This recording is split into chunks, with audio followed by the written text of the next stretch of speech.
Yeshua said, "If those who guide you say, 'Look, the kingdom is in the sky,' then the birds are closer than you. If they say, 'Look, it is in the sea,' then the fish already know it.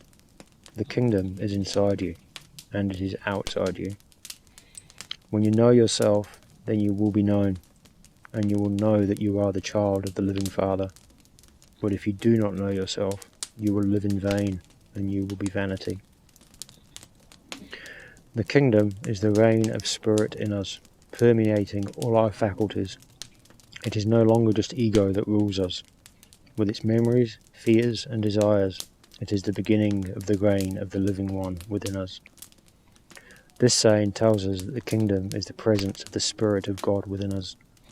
It is not to be sought exclusively in the outer or the inner. It invites us to move out of the dualism that forms the climate of our ordinary consciousness. This climate is one of oppositions, antagonisms, and exclusions. We know the harm that is created by phrases such as "no salvation outside the church," which means that most of humanity is excluded from salvation. Here are many who are apparently outside the church, but who are really inside of it, for they do practice the love and life of Christ. Also, every outside is an inside from another point of view. Everything outside of us is inside a vaster space of us. A house is inside a city, which itself is inside a country, and so forth. Thus, every interior is shaped by an outside reality, including our breathing. Our thoughts that are shaped by the words and thoughts of others. Think mainstream news. We begin to see the wisdom of the non-dualist language in the Gospel of Thomas. If it had simply said, "The kingdom is within you," it would give one-sided privilege and inner experiences and meditations. This would encourage us to flee the world, to disregard what is going on around us. Happiness would only be spiritual, and we would be separate from our carnal half. The world, others, and matter itself would be reduced to temptations and threats, prowling around our inner being.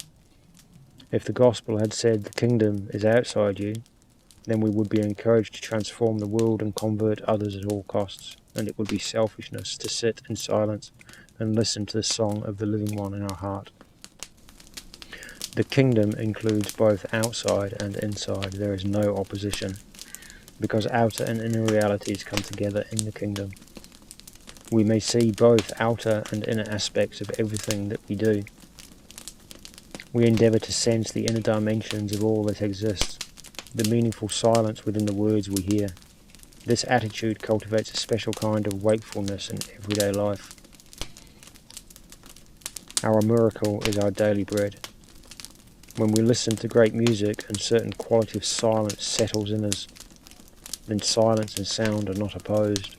They rejoice in the wedding with each other. This is a glimpse of the kingdom, a total presence. To touch someone with love, with inner attention, is something that is sensuous and yet open to the presence of an invisible dimension. To love others as ourselves, and as if they were within us, yet without reducing another to ourselves, these are the conditions of true relationship. Love is respect for otherness and for identity, for unity and for difference. If only otherness and external objects were real, then no communion would be possible. Difference, otherness, is the very space that makes relationship possible. If I were not other than you, how could I ever love you and go beyond myself in this love?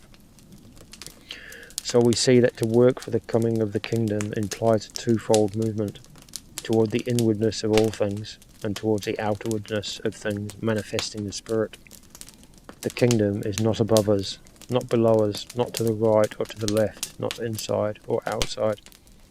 It is at once inside and outside. It is the totality of what is and what we are. We are whole human beings who do not exclude any part of ourselves. True self-knowledge cannot be limited to knowledge of the soul, or the one wrapped up in a bag of skin. Self-knowledge is consciousness of all the dimensions of our beings. In this consciousness, as the second part of the saying tells us, we discover that we are also known in our most intimate core, In the very movement of integration of all that we are, we discover the other who is our ground. Again we discover the metaphysical outer in the ultimate depths of the inner. To know ourselves is to discover that we are known. The act of true knowledge is participation by intelligence that communicates through us and that offers us participation in its light. To love is to discover that we are loved. In every act of love there is participation in it, a love that is given to us. This is what it means when we say, whoever loves dwells in God, and God dwells in them. For God is love. Hell is the absence of love, the loss of power to love. To know ourselves is also to discover ourselves reborn, each of us a child of the living one, flame of the fire, child of the wind.